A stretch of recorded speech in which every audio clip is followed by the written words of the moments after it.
Hello students, as we all know that we have completed our chapter 2, so we are going to start with our new chapter which is chapter 3, current electricity. It is the new branch of physics. अभी तक हमने जो branch के बारे में study किया था that was electrostatics.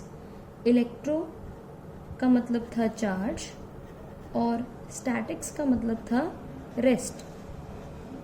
तो we were dealing with charges at rest. Now we will be dealing with charges in motion. अब ये चार्जेस जो मोशन में हैं वो दो तरीके से हो सकते हैं, या तो यूनिफॉर्म मोशन में या एक्सेलरेटेड मोशन में.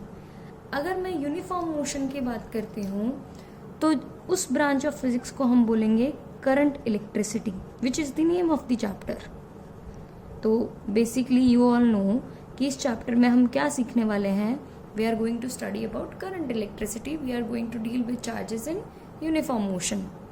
कहीं कहीं चैप्टर में जाके हमें लगेगा कि नहीं ये तो एक्सेलरेटेड मोशन हो गया, लेकिन वो एक्सेलरेटेड मोशन कुछ देर के लिए लगेगा. In the very next moment we would declare it to be a uniform motion. इसके बाद आते हैं हम एक्सेलरेटेड मोशन में. जब हम चार्जेस इन एक्सेलरेटेड मोशन के बारे में पढ़ते हैं तो वो ब्रांच ऑफ फिजिक्स हमारी कहलाती है इलेक्ट्रोमैग्नेटिज्म. एक्चुअली हमारा पूरा बुक 1 ही इलेक्ट्रोमैग्नेटिज्म है, लेकिन मैग्नेटिज्म का पार्ट सिंस 4th चैप्टर से शुरू होता है, तो वो हम बता देते हैं कि कहाँ से शुरू होएगा जब हम चार्जेस को एक्सेलरेटेड मोशन में लेकर चलेंगे. Since we are studying about current electricity, the first term which we are going to deal with is current. अब ये तो हमने बेसिक भी सीखा हुआ है हमारे 10th स्टैंडर्ड में, जो हमारा फेवरेट क्लास था, कि what is current. Current actually जो बेसिक डेफिनेशन आया था करंट का वो था कि whenever movement of charges takes place it constitutes current. लेकिन इसको मैथमेटिकली हम कैसे डिफाइन करते हैं, तो mathematically current is defined as amount of charge flowing through a given cross-sectional area per unit time. It's denoted by I. As per the knowledge of 11th standard, it is one of the 7 fundamental quantities. Its SI unit is ampere, and as per the definition of the current, 1 ampere would be equal to 1 coulomb per second. The dimensions for current would be A. Since it is one of the 7 fundamental quantities, its dimension is A.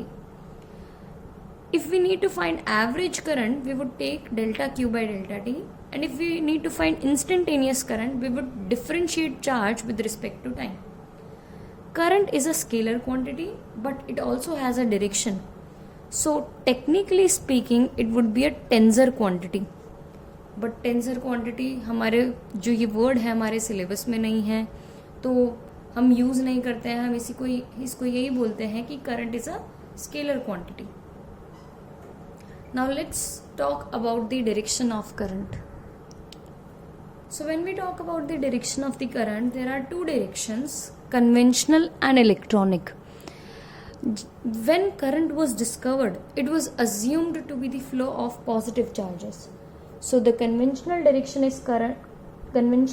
of current is from positive to negative terminal of the battery. But उसके बाद electron का discovery हुआ. तो जब electron का discovery हुआ तो पता चला current is due to the flow of electrons, and the direction of flow of electron is from negative terminal to positive terminal of the battery. So the actual direction of current which we also call as electronic direction is from negative to positive terminal. लेकिन एक side है परंपरा और एक side है logic. अब परंपरा और लॉजिक में कौन जीतता है, यू गाइज नो. तो इट इज ऑलवेज द परंपरा विच विंस. तो यहाँ पे भी कन्वेंशनल डायरेक्शन जीत गया. तो हम हमेशा जो डायरेक्शन फॉलो करते हैं सर्किट्स में वो होता है conventional direction of current, which would be taken as from positive to negative terminal of the battery. The second question which arises is why current is not a vector quantity. मतलब इसके पास direction भी है, magnitude भी है, तो फिर हम इसको वेक्टर ही क्यों नहीं कंसिडर कर लेते. तो इसका रीज़न ये है कि मान लीजिए आपके पास दो वेक्टर्स हैं, एक यहाँ से करंट आ रहा है 2 एम्पियर, यहाँ से करंट आ रहा है 3 एम्पियर। तो यहाँ पे जो करंट जाना चाहिए था as per the vector laws of addition, यहाँ पे क्या होना चाहिए था, ये एंगल मेजर होना चाहिए था, उस एंगल के हिसाब से करंट जाना चाहिए था। फिर हम लगा देते थे parallelogram law of vector addition, a square plus B square plus 2ab cos theta. लेकिन जब हमने एक्चुअली देखा इसको प्रैक्टिकल लाइफ में, तो हमें पता चला ये 2 एम्पियर ये 3 एम्पियर मिलके हमेशा 5 एम्पियर जाता है। तो though current has a direction, it does not follow the laws of vector addition, hence current is not termed as a vector quantity.